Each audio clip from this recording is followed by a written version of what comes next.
এই মেয়ে স্পর্শ করতেই যন্ত্রণা যেন অনেকটা কমে গেল। কে এই মেয়ে? কি ক্ষমতা আছে ওর? কি হলো নীল, হা করুন, দাঁড়ান আমি খাইয়ে দিচ্ছি।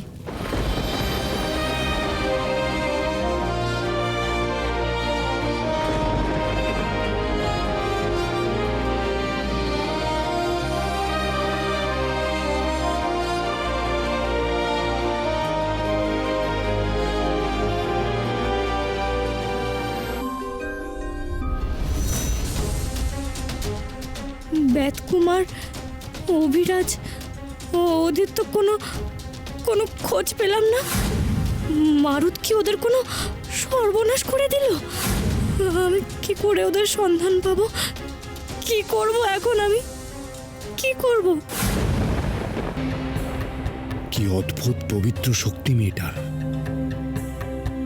এর ব্যাপারে জানতে হবে। তুমি কে? এই ভয়ানক জায়গায় কেন এসেছো?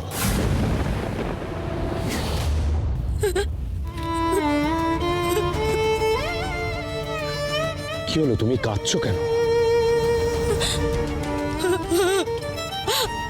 আমি আমার বন্ধুদের হারিয়ে ফেলেছি, ওদের আর খুঁজে পাচ্ছি না।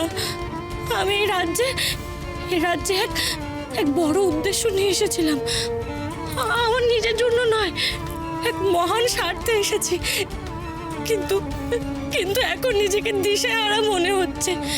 আমি আমি ওদের কোথাও খুঁজে পাচ্ছি না।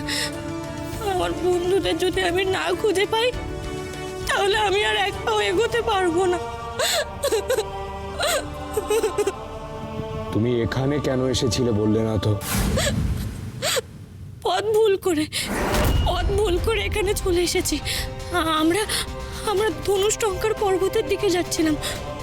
ওখানে আমার আরেক বন্ধু বন্দি আছে, ওই মারুতের কাছে। কিন্তু ওখান অব্দি তো পৌঁছাতেই পারলাম না। তার আগে আমার বাকি দু বন্ধুকেও আমি হারিয়ে ফেললাম। আমি এখন সবাইকে হারিয়ে একা হয়ে গেছি। মনে হচ্ছে আমি হেরে গেছি। মারুতের কাছে যেতে চাও? যদি বলি মারুত এখানেই রয়েছে,